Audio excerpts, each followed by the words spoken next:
Hello, and welcome to In the Garden with Flower Hill Farm, a podcast brought to you by Botanical Interests. I'm your host, Nicole Pitt. Today, we are going to dive into the art of foodscaping. We will be joined by the plant lady, Brie Arthur, to learn more about how she incorporates food into the landscape and how it all started because of some HOA rules she was up against. We will explain coming up. First, though, I'm wrapping up my seed starting series over on YouTube, where I started a new seed every day for the entire month of March. And I am inspired to continue this through the month of April. It was not easy, especially after long days of planting at the greenhouses, but I am excited to keep the momentum going into the season. Because my last frost in Zone 4B, upstate New York, is towards the end of May, I will be starting my warm season annuals starting this week. And that includes basil.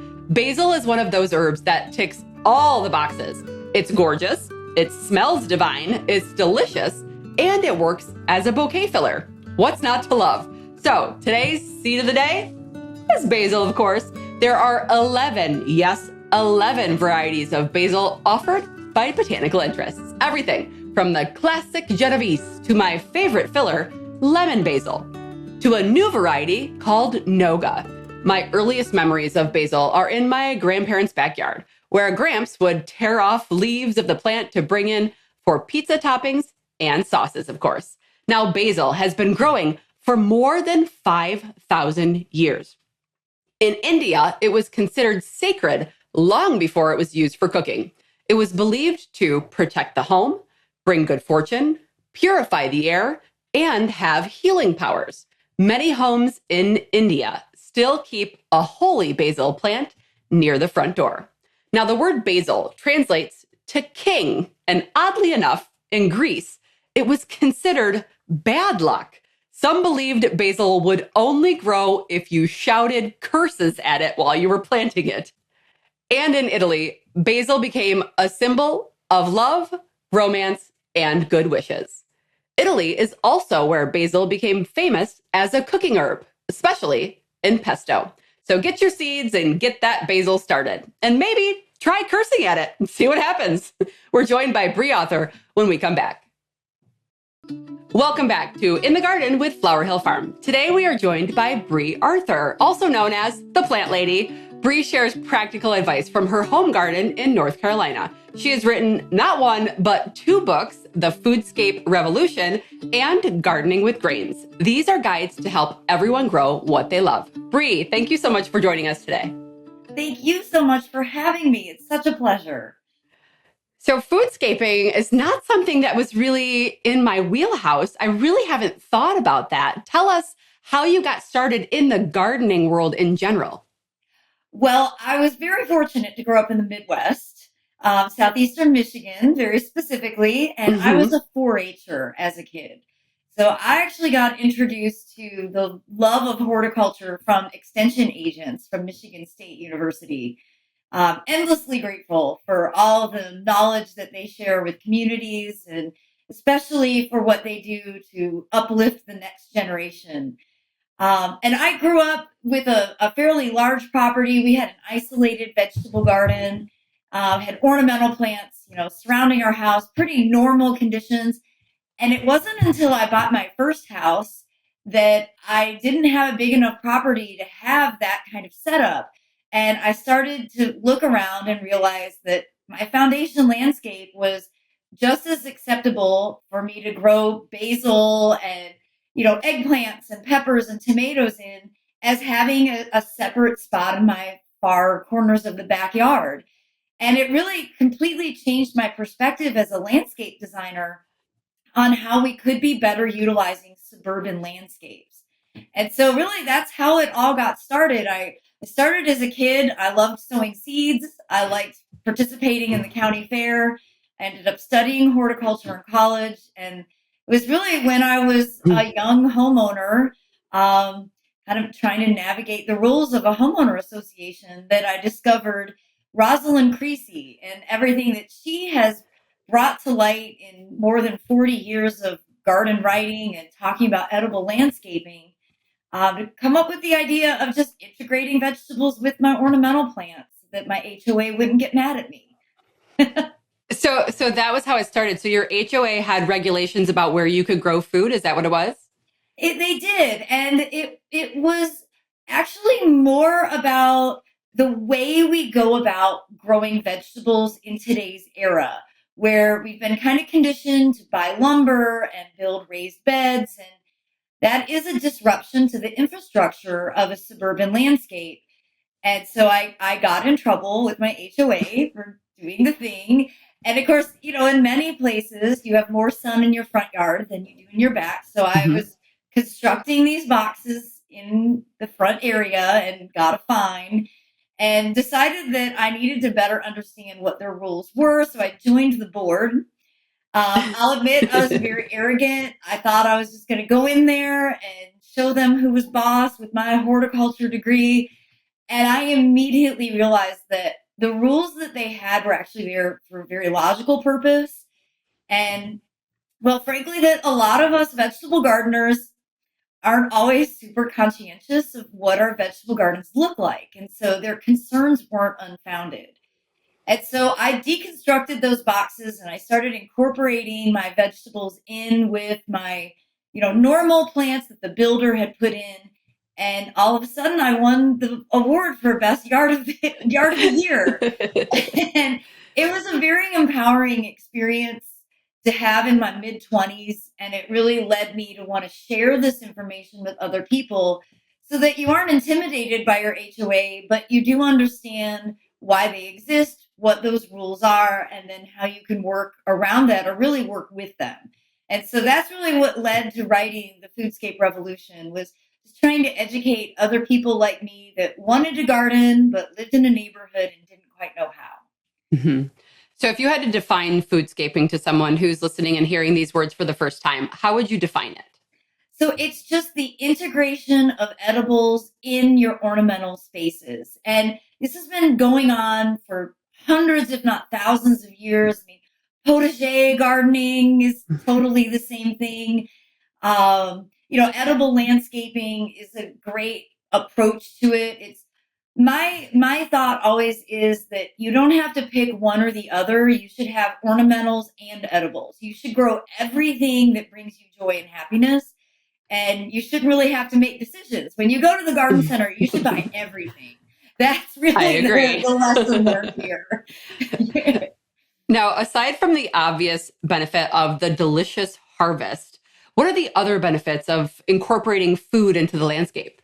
One of the things that surprised me the most, well, there's a convenience factor. First of Yes. all, those landscapes that are right outside the door that you walk out of, those are the places you pay attention to. Hmm. So you'll notice when plants are dry or if you have weeds or if the stuff is ready to be harvested. You just pay better attention to convenient locations. But really, the surprise for me as I started doing this was the benefit of having more square footage to rotate crops so Hmm. that I wasn't getting a lot of disease and insect pressure because I wasn't having to plant the same things in the same place. Whereas growing up, we had raised beds, kind of like what most people do, farthest corner of your backyard. It's an inconvenient location. It required lots of hoses attached to get it irrigated, and then you were not really able to move the plant sufficiently to reduce that problem from basically monoculture vegetable gardening.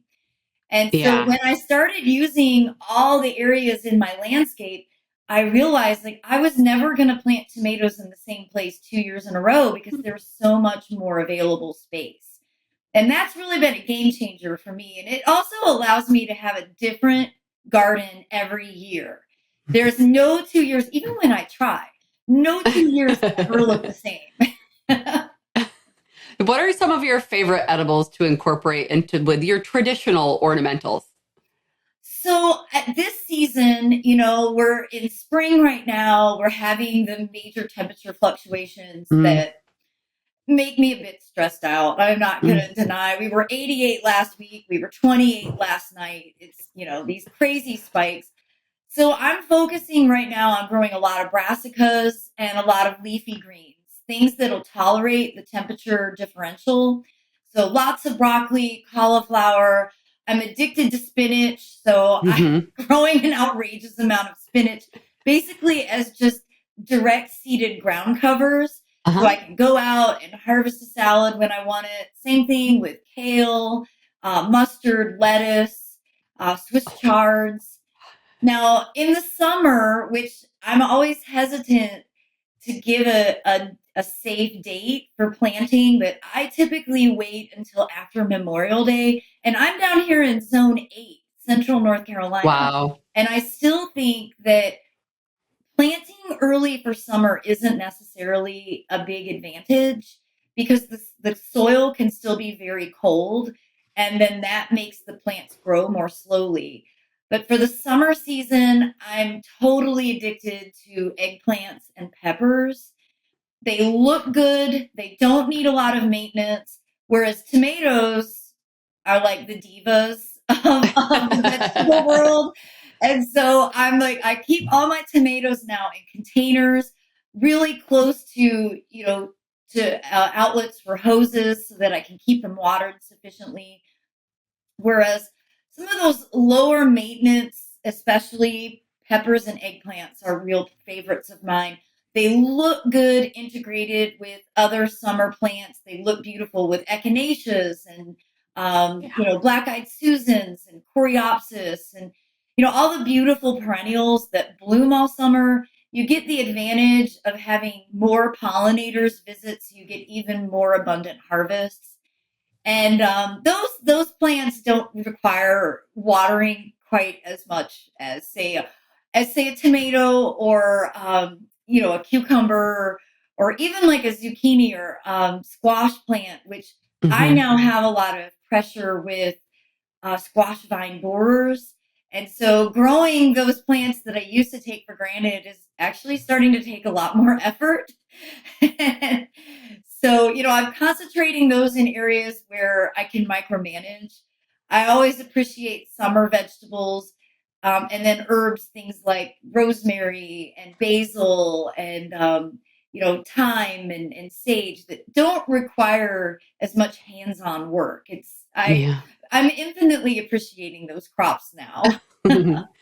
I find so I'm in zone 4B and Memorial Day is kind of like our safe time to plant outside too. We have been known to get a frost maybe June 2nd. I remember having one within the last 5 years. So you're always risking it.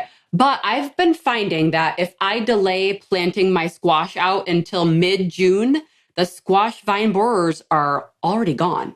So that's a benefit of waiting. Yes. Yes.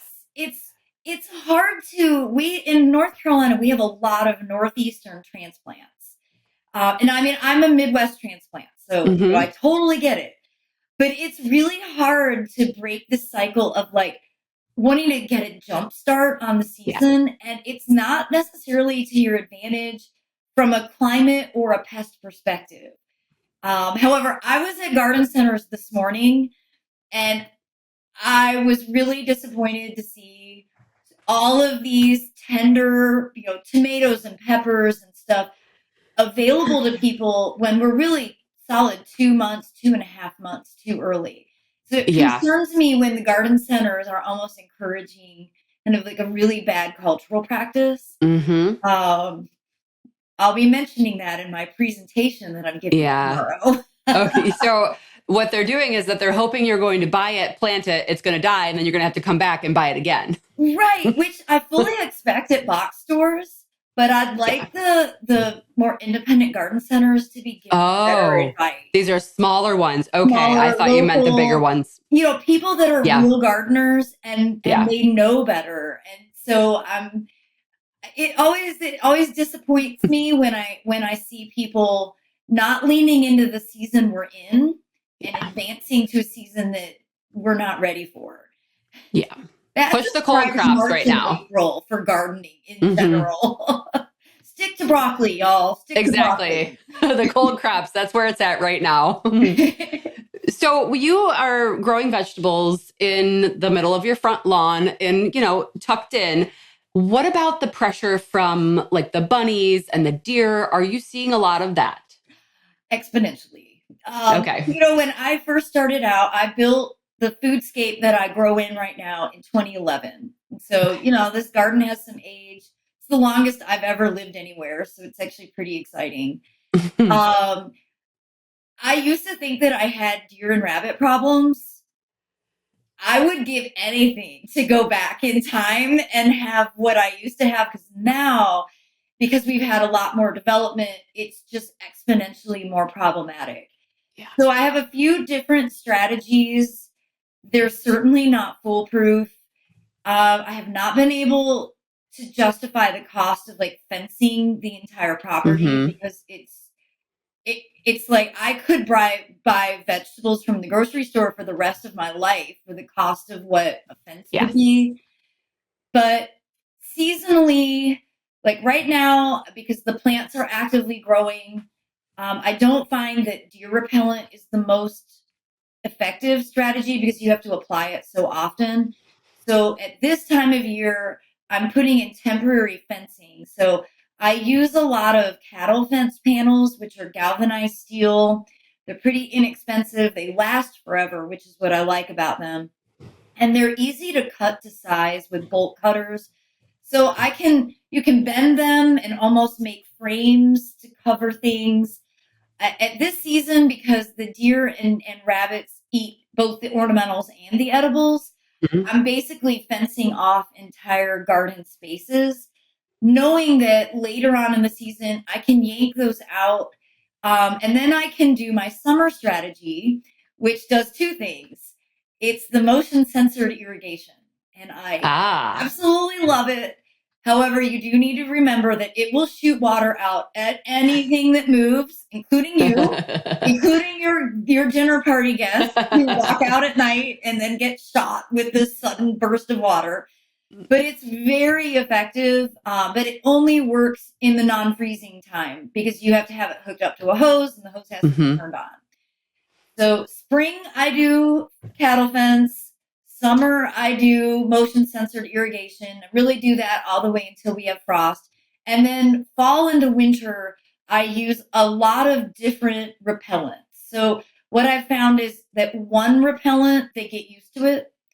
So you have to keep changing the flavor of the repellent. So, it's an ongoing process. I by no means feel like I have it figured out. And anytime I feel confident, they literally overnight prove me wrong.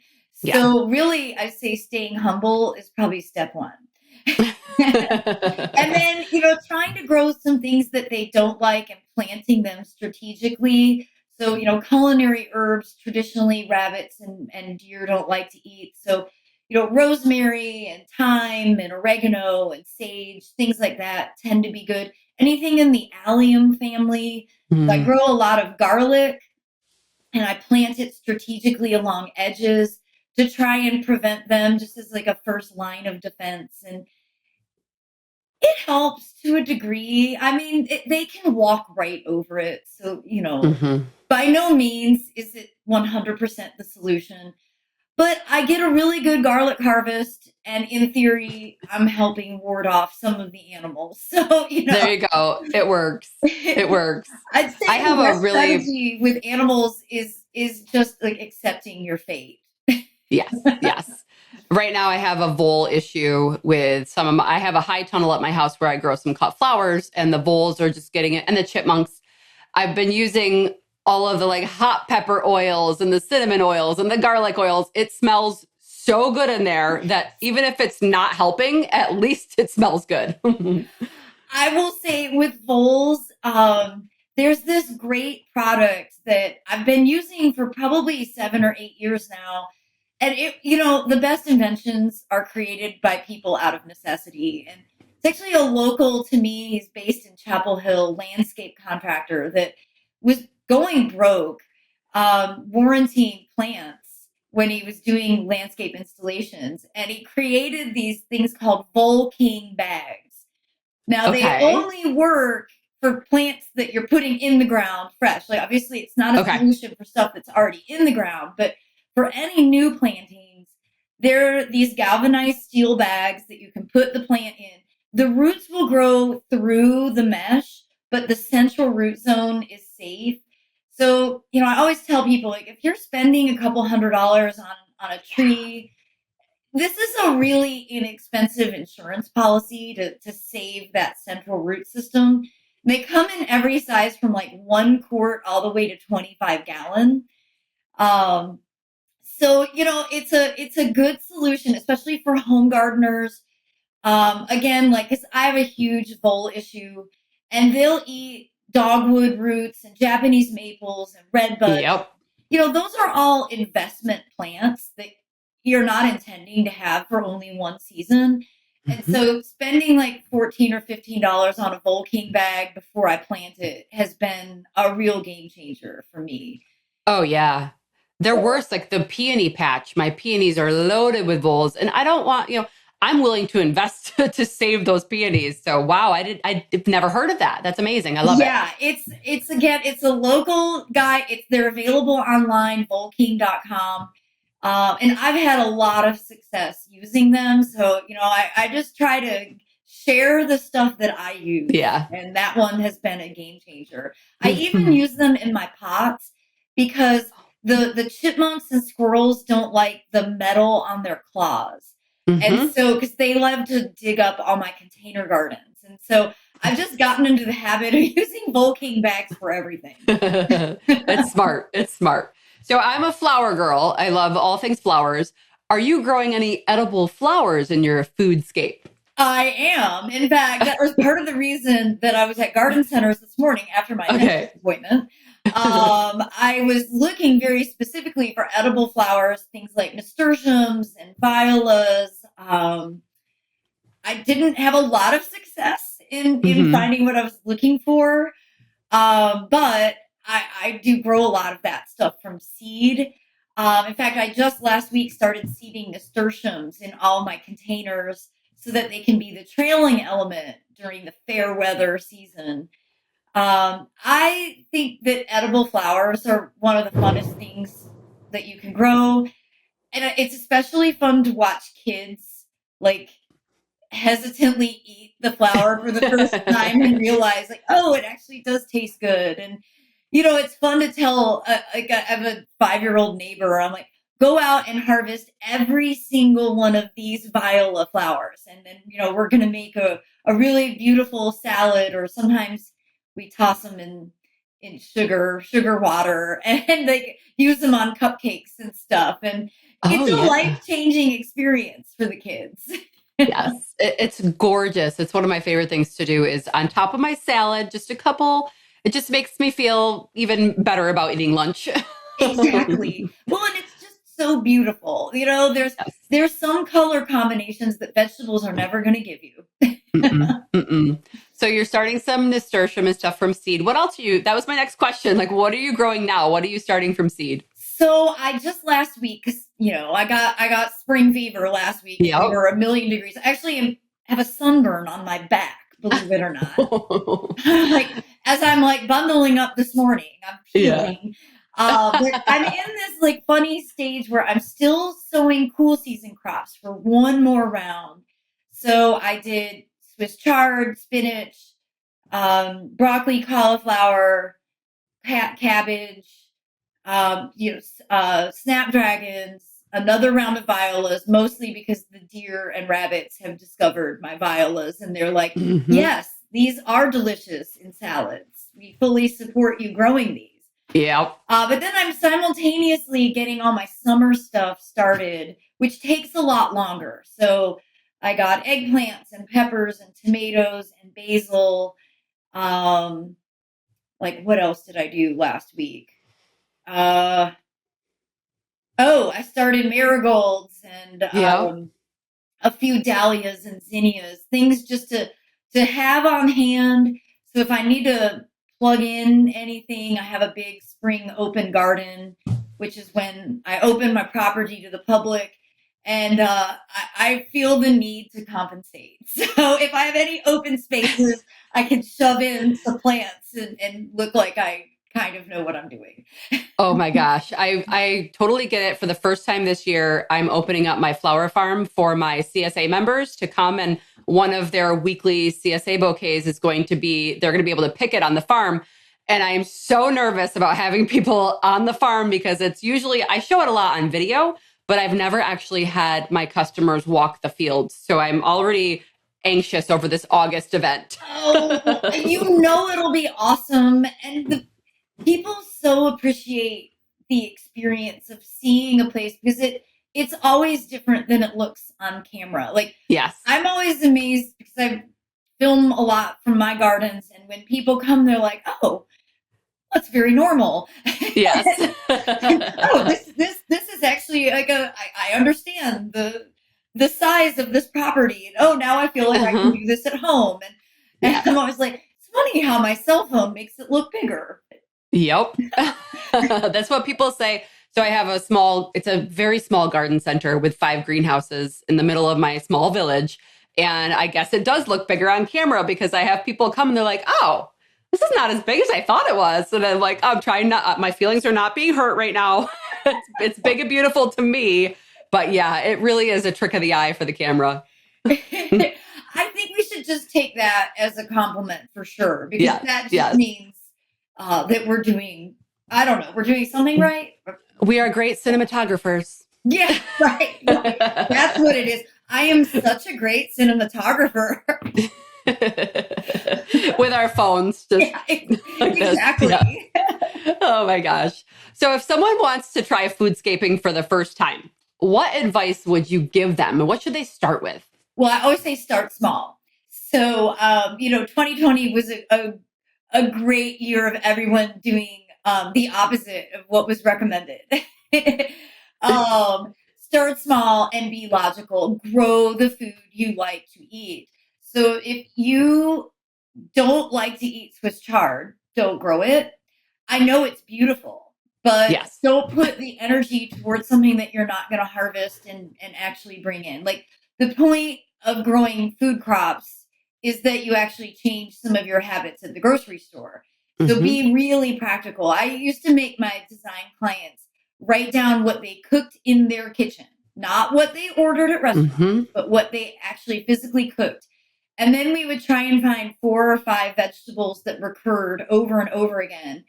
And really the most common things tended to be garlic, onions, peppers, potatoes, herbs,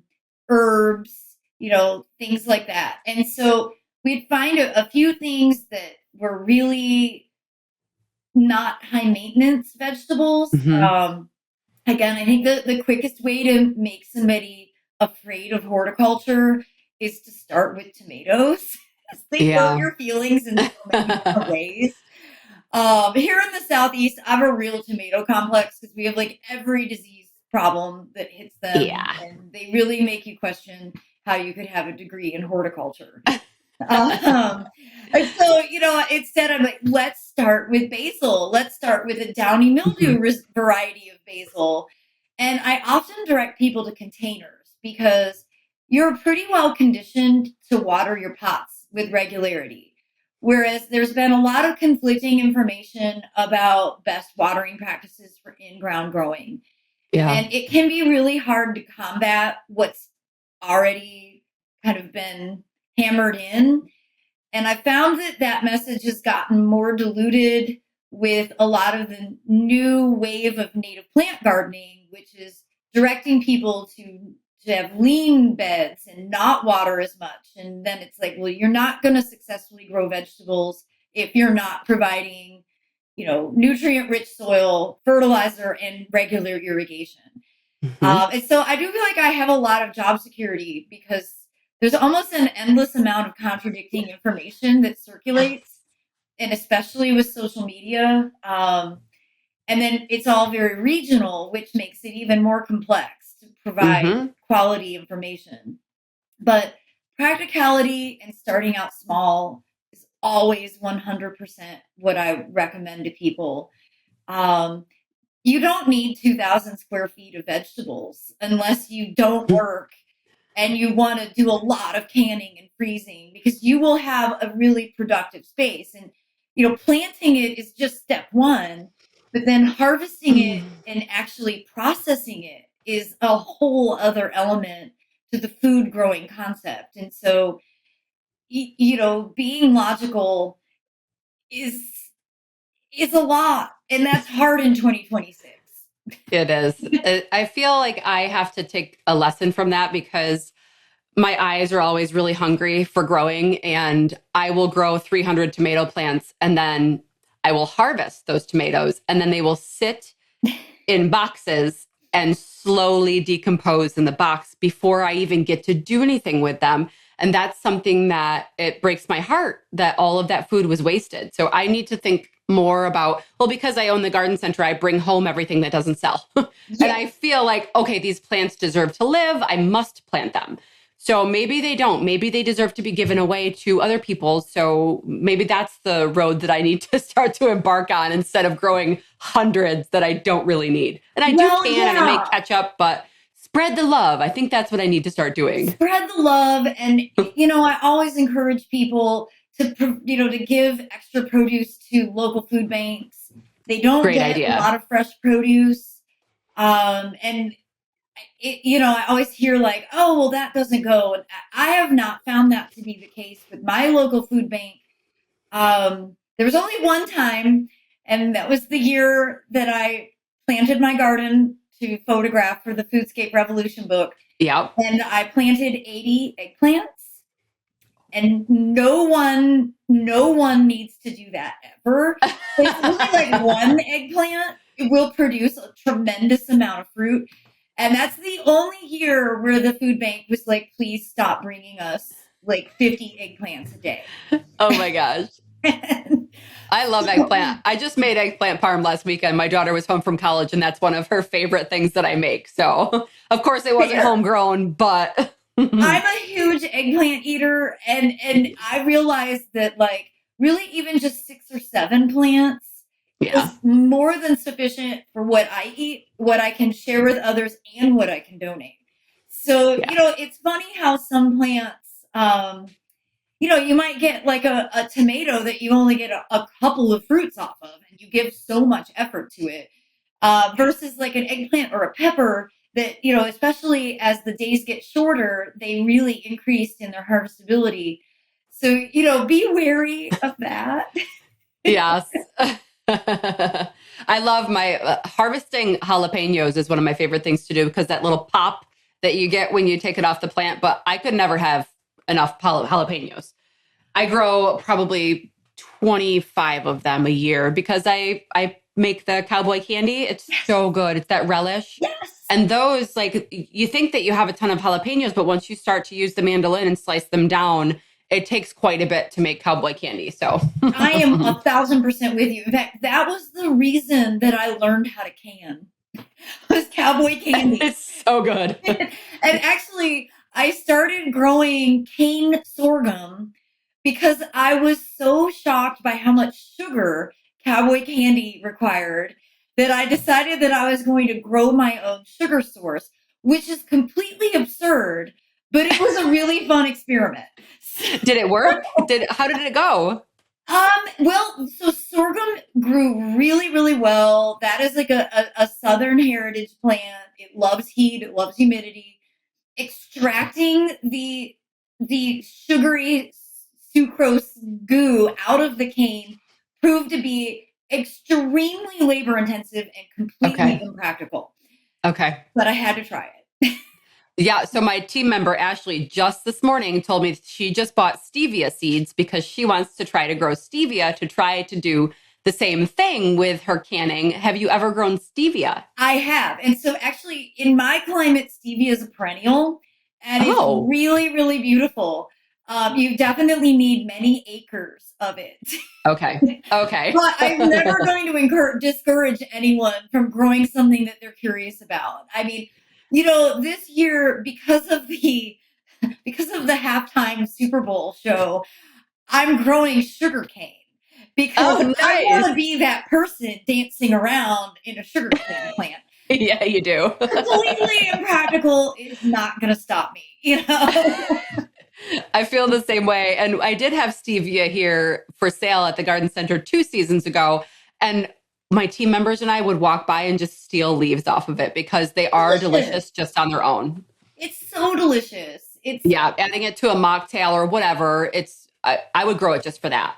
Oh, I completely agree. I actually, I live down here in sweet tea land, and I have this tick-borne illness, alpha-gal syndrome, where I'm anaphylactically allergic to mammals, and a lot of sugar is processed through bone char, and so it gives the same reaction. It's really quite scary.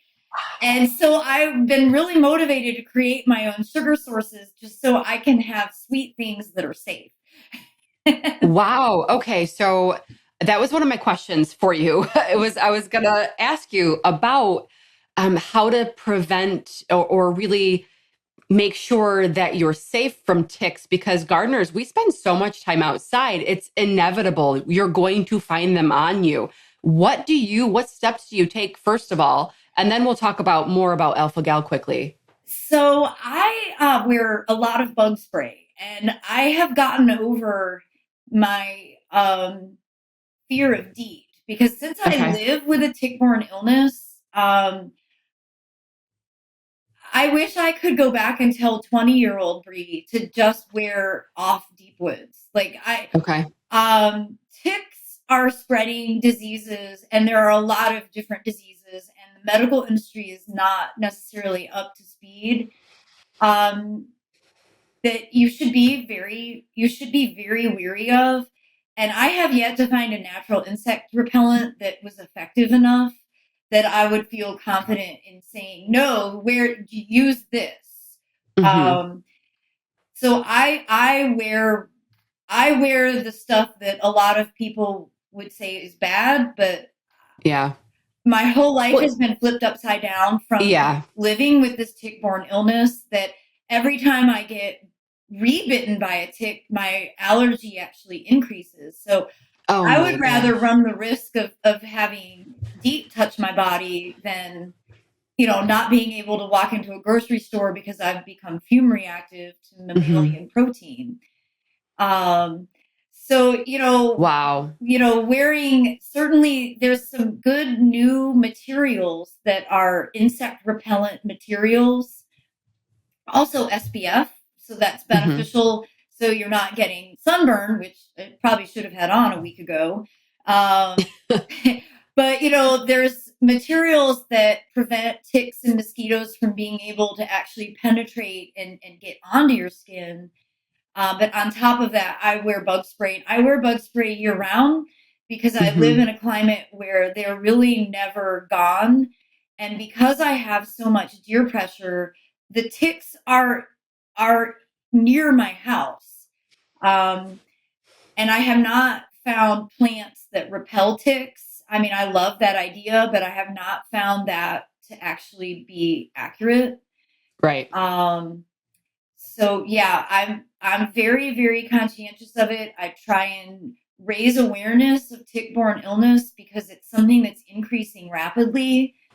And unfortunately, the disease I have, there is no cure for it. It's an eat-around disease, which makes I don't eat at restaurants anymore because cross-contamination is too big of an issue. Um, but it's something that alters your existence because everything Hmm. that we do socially revolves around food. Food. And when you're allergic to like half of the food that normal people eat, Hmm. it makes you feel very isolated. It's Yeah. also made me very I feel very dependent on the food that I grow, and I'm very grateful for the hobby of gardening because, well, it takes up time. It keeps me at home. It keeps me nourished, Hmm. and it's become far more affordable. I mean, food now in 2026 is extraordinarily expensive, and I eat like 6 heads of broccoli a week. And so Oh. it's a lot easier to go outside and harvest it than it is to have like those giant heads of broccoli sitting in my Yeah. refrigerator. So do you like process the broccoli and freeze it, like blanch it and freeze it so you have it year round, or you just eat it all fresh? I do a lot of, especially later in the season, like the seeds that I was just planting last week will be for the, late May, early June harvest. because for Okay. me, I can't actually grow those cool crops in the summer. It's too hot here. Yeah. So those will all be blanched and frozen.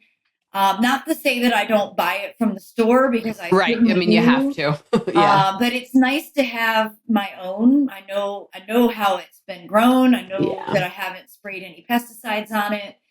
Um, I'm pretty strategic in my planting strategy, and I really like for broccoli and cauliflower, which are like staples in my life. I sow seeds really like every 20 to 25 days so that I constantly have a rotation of crops that'll be ready to be harvested. It was pretty fun. St. Patrick's Day was yesterday, and we had an impromptu St. Patrick's Day dinner with a bunch of teenagers, which was really Yep. exciting. Anytime teenagers choose to hang out with people in their late 40s feels like an accomplishment.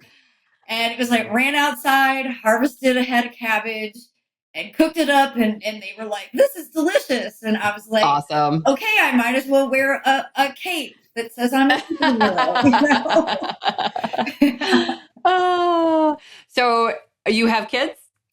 I have neighbor kids. Okay. Yeah, I was really fortunate to have these two neighbors that sort of grew up with me gardening, and they call me their second mom. And it's so delightful because they still come over on a near daily basis. And actually, Aiden is graduating high school and has decided to study horticulture in college. I Wow. feel like it's a huge accomplishment.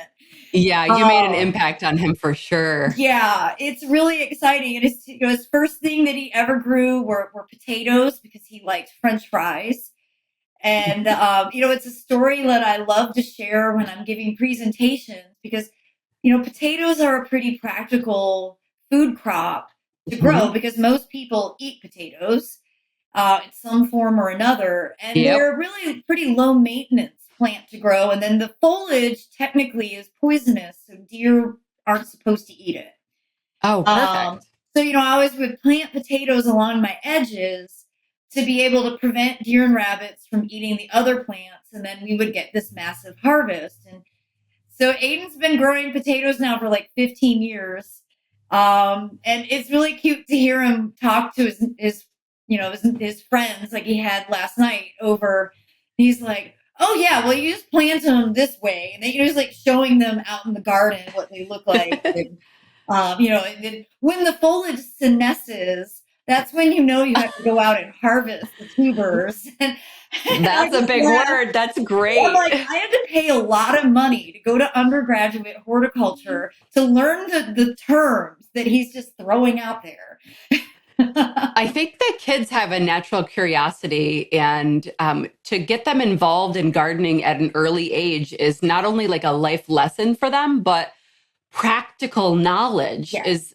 Is there advice that you would give to parents to get kids involved in the garden? Well, I mean, yeah, notice what they like to eat and then get them to grow that thing. And then, keep piquing their curiosity. And, what's fun is that you can do some things from seed. You can do some things from just like buying a tuber from the store. One of the things that we started growing in recent years as a container plant is turmeric and ginger that we just Mm. buy from the grocery store. So it's a really easy, inexpensive thing. It's like 59 cents to buy a turmeric tuber, and you just plant it in a pot and grow it all summer. And then when you yank it out in the fall, you see how many more roots you get. Hmm. We also started growing rice about, I don't know, 10, 12 years ago. And, for me, that was one of these things I'm like, I eat rice all the time. Most people have eaten rice at least once in their life, but how many of us have ever interacted with it? And, rice is one of those plants that it's super easy to grow. I grow it in pots with no drainage holes, which is every plastic container sold in a garden center. Yeah. And I just fill it with compost, and then you get raw rice seed, not the seed that's like in the bag at the store to cook. 'Cause that's actually too processed. It doesn't have a live Yes. endosperm. But then you just sprinkle the rice seed on top, and it grows all summer. And from that, you'll end up with this beautiful container that retains water. You're basically just creating a rice paddy. And then you harvest the seed at the end of the season, and it's like you suddenly have an appreciation for this product that we all take for granted. Um, that's been I'm a adding real it to game my changer. It's list. actually why I decided to write Gardening with Grains, because I was like, Mhm. my whole life I've grown normal backyard vegetables, right? Tomatoes, eggplants, basil, peppers, but they're not really the heart and soul of our everyday diet. No. And grains are the most remarkable, low maintenance, gratifying plants that you can possibly grow that most home gardeners have never had the interaction with. And, I started growing wheat, and we ended up with 20 pounds of ground flour from our front yard.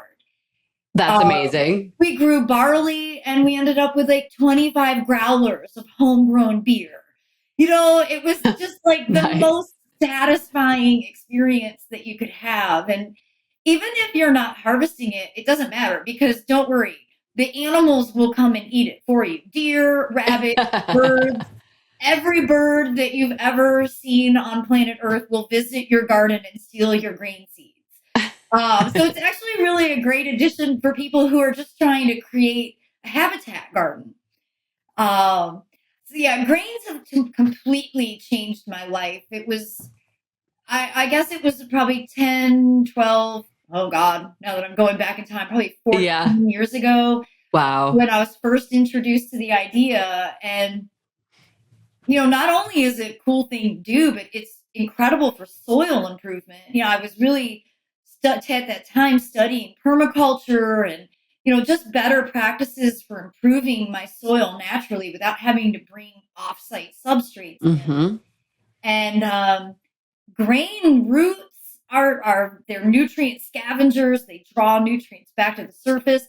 If you harvest the seed and then just mow down the stalks, all of that organic matter breaks down, and it makes your soil so much better.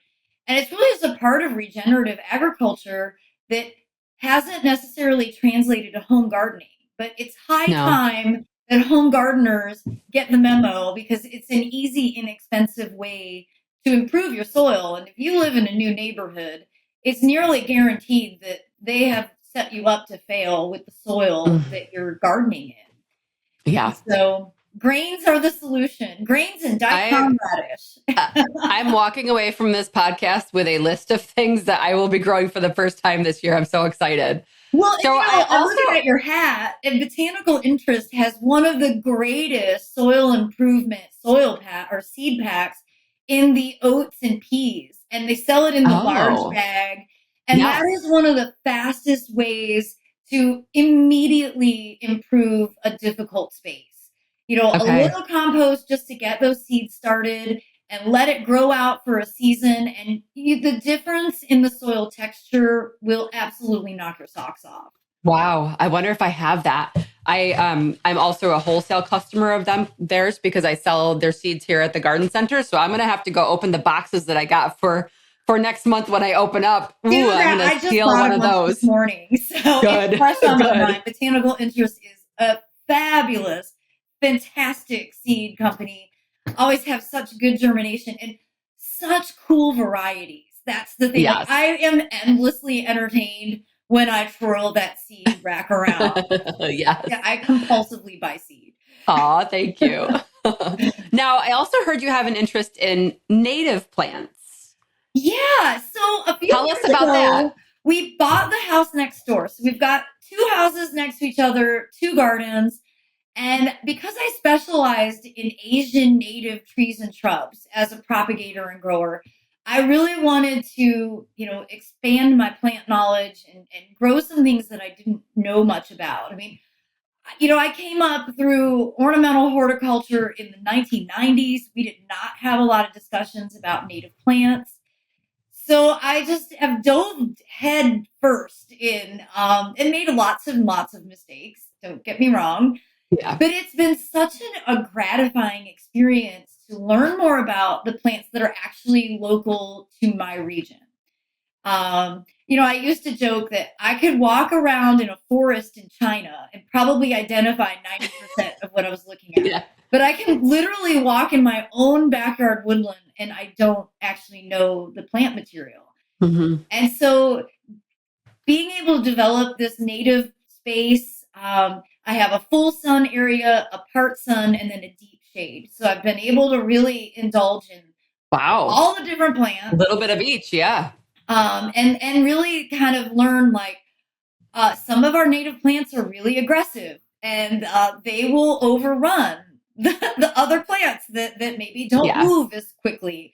I've become really addicted to fire management. So I Okay. actually went to the training and got my burn certificate. And Yeah. so now in like January and February, I burn back my native borders, which is what Mm-hmm. the plants have naturally evolved to have. And it's incredible to see how vigorous they grow compared to our normal strategies of like doing cutbacks, um, burning down the thatch. All that biochar releases nutrients that are then immediately available to the plants. It's really been a life changer for me. I encourage everybody, first and foremost, grow what you love, grow what brings you intrinsic motivation, but never stop learning. I mean, that's the Yeah. thing about gardening is that you're never going to know it all, and actually the more you know, the less you know. So you're always motivated to wake up in the morning because there's Yes. always something new that you're going to be like, wait, I never thought about it that way. And then all of a sudden your brain crashes. Yep. There's So not a lot of information out there about burning. And my friend Steve in Wisconsin has a massive native baptisia plot. And that's what he does every year is he burns it back. And you're right, that char just gives them all the fertilizer that they need to be epic again. And, I have never seen anybody else other than Steve do that. So it's I'm glad to hear you're doing it so too. awesome. I mean, Yeah. Aiden bought me my flamethrower as a Christmas Nice. present, and it was supposed to be to burn weeds and pathways. Yes. But it turns out burning down the garden is way more entertaining. And I do have a bunch of YouTube videos that show the process. Of course, we do it very safely. We always have Yes. like the hose on and whatnot. But it is something that I would love for everybody that's interested. A lot of times you can go to prescribed burns that Department of Natural Resources does, or even like work through your extension. That's what I got my burn certification through one of the North Carolina cooperative extension agents. And, it's a thing about learning about the plants that are native to this continent. It completely changes your perspective and outlook on our climate. And that's a really important discussion to have as, we have hotter weather and we have less predictable, situations that we're navigating right now. But there is some historical precedence for it. And the plants that are local have evolved with that. And I think that it's such an important discussion, and especially for younger people to be able to think more critically about how we develop land in the future. Because our current suburban model really doesn't make sense.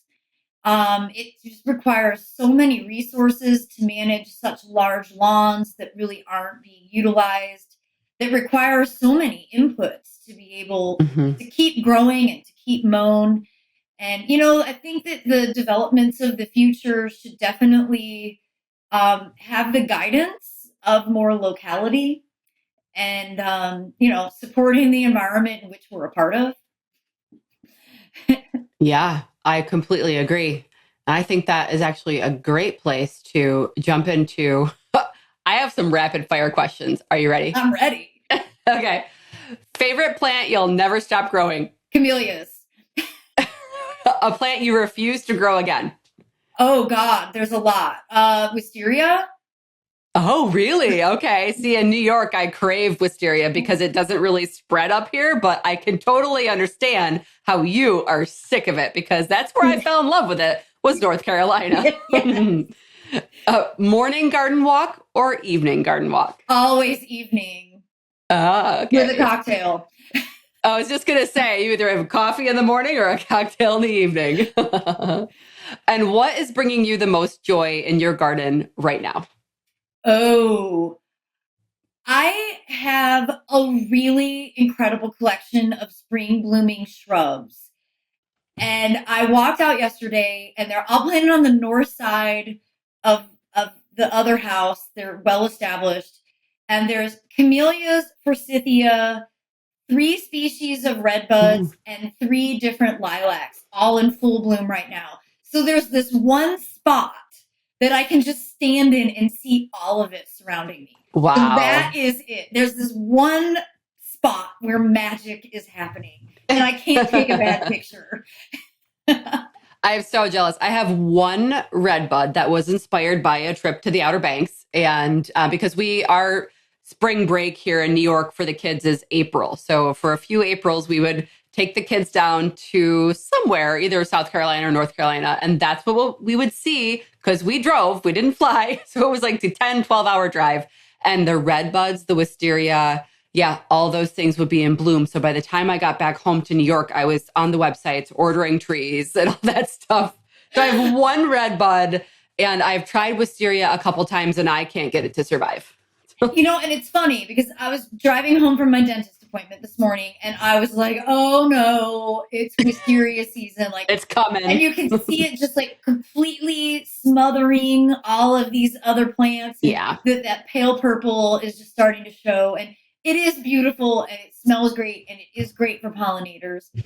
But left unchecked, which it is unchecked here, yes. It's gone into the wild. It's smothering a lot of the native plants that, well, we need the native plants. Yeah, I noticed that it would appreciate wisteria in other people's well-managed There you go. gardens. There you go. Well, we are going to take a quick break and come back with one more question for Brie. Welcome back to In the Garden with Flower Hill Farm. And we have one more question today for Brie, who has been such a fantastic guest. I could talk to her for hours. My last question for you is, please tell us what inspires you in the garden. Teaching the next generation without hesitation. I am so lucky. I work with school groups, with neighborhood kids, basically with anybody that will come over and help me in the garden. And watching the light bulbs go off with the kids in the garden is the thing that keeps me motivated. My favorite thing to do in the cool season is make floating flower arrangements. And it's just buckets of water. And, when I was a kid, no one ever gave me permission to go outside and pick every single flower. Yep. And that's what I do when I've got new kids. I call them new recruits that visit. I'm like, go out and pick any flower you want. And you're going to fill this bucket and make an arrangement. And it's a completely different way to see your garden and put it in a spot where you're going to notice when you come in and out of your house. And the pollinators can visit it. And it's a beautiful thing to take photos of. And for me, that's the thing that motivates me the most, is being able to give a kid this simple project that makes them think, oh my gosh, the garden has endless possibilities, because it does. And I just hope one day that we'll be able to have better horticulture education integrated into every school. Mm-hmm. Really unfortunate that since the pandemic, so much of the home or the school gardens have kind of not had the support that they need. But for me, that's my motivation. If I can leave any legacy, it's that I encourage the next generation to embrace horticulture. Yes. Well, thank you so much for spending some time with us today. I know we're getting into the busy season and we're all anxious to get in our gardens. So thank you so much. And I hope that I'll have you back sometime. You are so very welcome. And thank you so much for having me. It was such a treat to get to spend the morning with you. Same. And we'll put all of your information on where people can find you in the show notes. We'll see you soon. Thank you. Thank you so much for hanging out with me today. I'm your host, Nicole Pitt, and you can find more of my garden adventures over on Instagram, YouTube, and Facebook at Flower Hill Farm. And of course, all of the seeds and garden goodies we talked about are waiting for you at botanicalinterests.com. Or check your favorite local garden center to see if they carry botanical interests, like we do at the Boone Street Nursery. Save 5% by using the code INTHEGARDEN. Want to see what we're talking about? Subscribe to the Botanical Interests YouTube channel for the video version. We'll see you next time in the garden. I'll meet you there.